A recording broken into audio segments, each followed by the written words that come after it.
So anyway, all right, let's get into it before we wrap up the show. Lakers.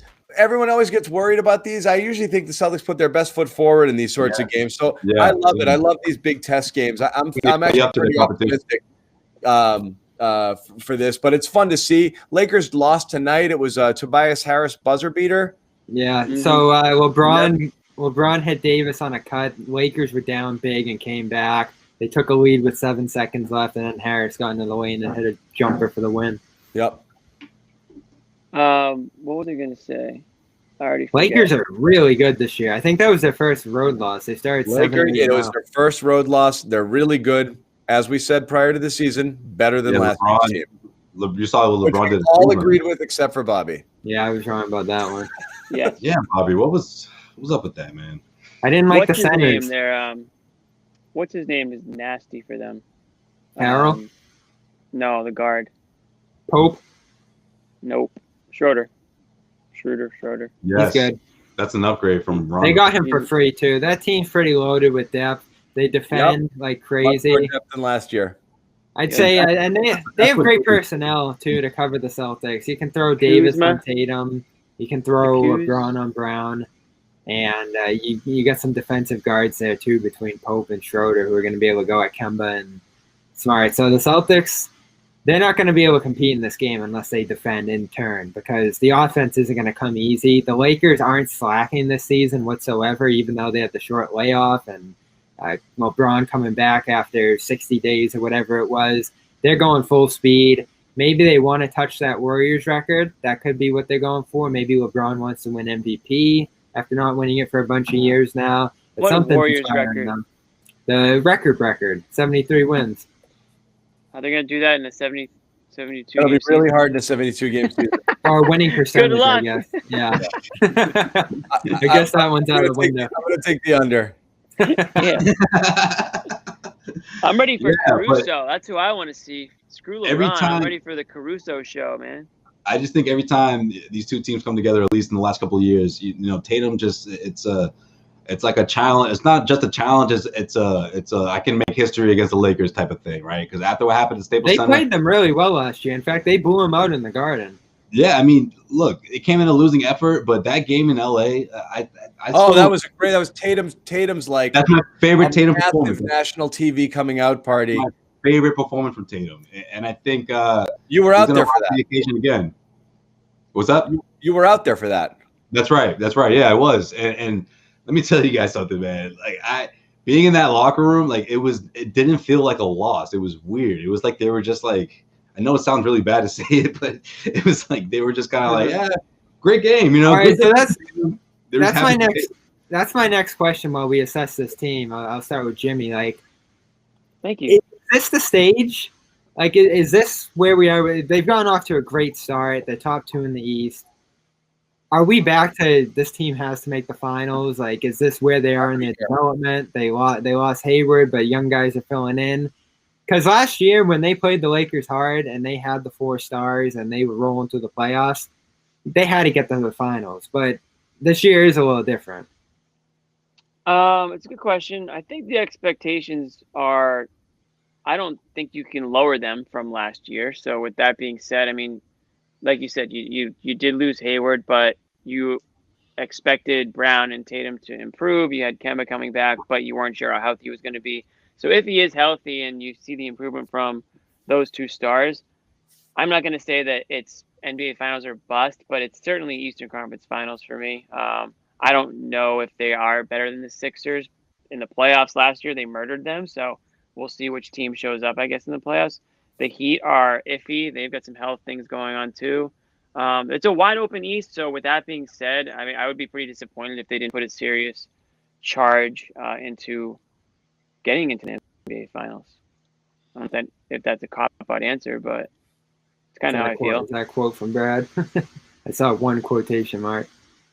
Yeah, I think because of the Kemba injury and the way things started off, I think you look at a team like the Brooklyn Nets, like what's going to happen there. I don't know if the Nets ends in the Eastern Conference Finals, if that's necessarily a failure, but of course it depends how they go about it, right? I mean, last season it was sort of easy to say that, but at the same time it was sort of like, man, what a golden opportunity. You know, the Celtics topped the Sixers. They didn't have to play the Bucks. Like, that was sort of the ideal path to the NBA Finals. And of course, it came up short. So I felt like there's a lot more disappointment in that run as opposed to what's going to happen ahead.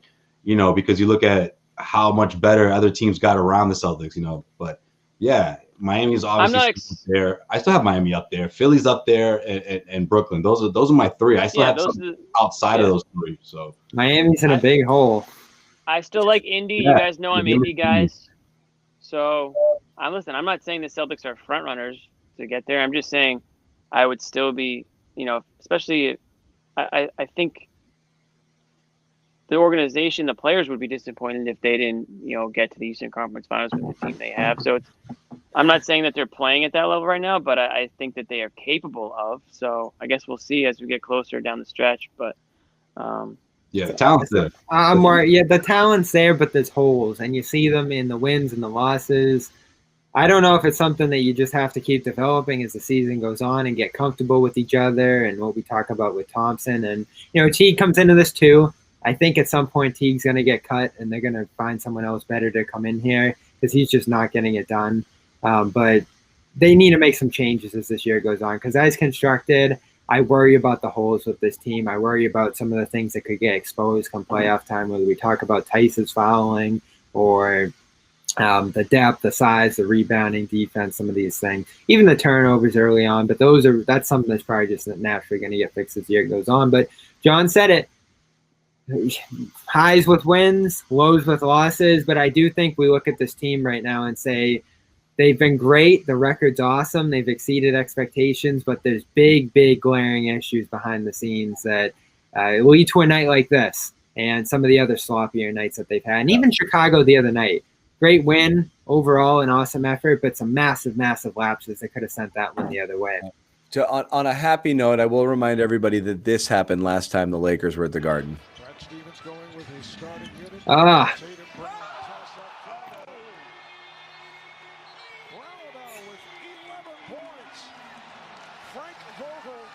Takes a timeout. 81-63 Boston. This is how you attack a shot blocker. Hello. Welcome back. We know you've been hurt. Looks like you got some rest. Jaylen Brown. So good.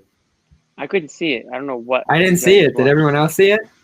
I could imagine it. You couldn't see it? No. Could you just hear it? John's face. It's a black screen.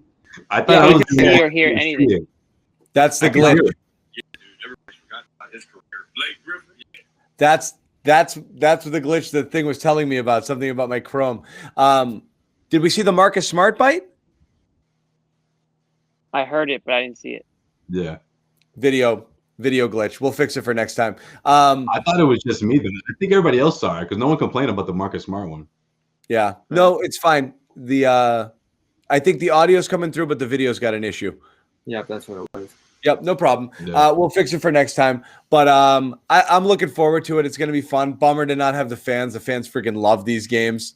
Somebody made a comment in the comments about Jaylen Brown. Have you noticed he's not dunking anymore? No. How many times has he had an open look and chose that? A couple of times tonight he didn't have it. How much of that is like you can't fire up a crowd with a dunk anymore, so why waste your energy? Yeah, why like hit the wrists and everything like that, you know? I didn't think about it. Yeah, that's a good point. That's definitely it. Smart's still dunking. It is a because bummer that Jaylen would just let out that loudest scream. That's the crowd. That makes there's sense. less of it, right? There's no crowd, so there's no reason to friggin' fire it up right now. It's a big impact. He's had a couple, but they've just been kind of like, I'm close enough. It's an easy tuck, but he's not doing those hammer throwdowns. He's had a couple breakaways, couple times. One time he went baseline tonight and just kind of laid it in. He could have absolutely dropped a hammer. So the bubble was so different, and you had the screen and some of the effects and all that. The production was so nice that it made up a little bit for the lack of fans, even though the playoffs it becomes more glaring.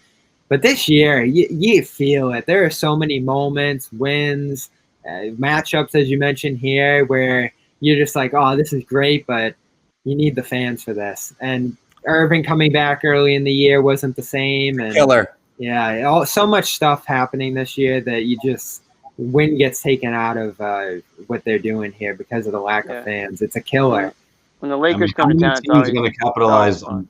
How many teams would capitalize on that better than the Celtics or more than the Celtics? You know, like that TD Garden. I mean, to get that back after not having it for so long, it's going to be incredible for this team if they're able to do it in the postseason. I'm not against the bubble. I'm not, but I understand why they are. It's not going to happen.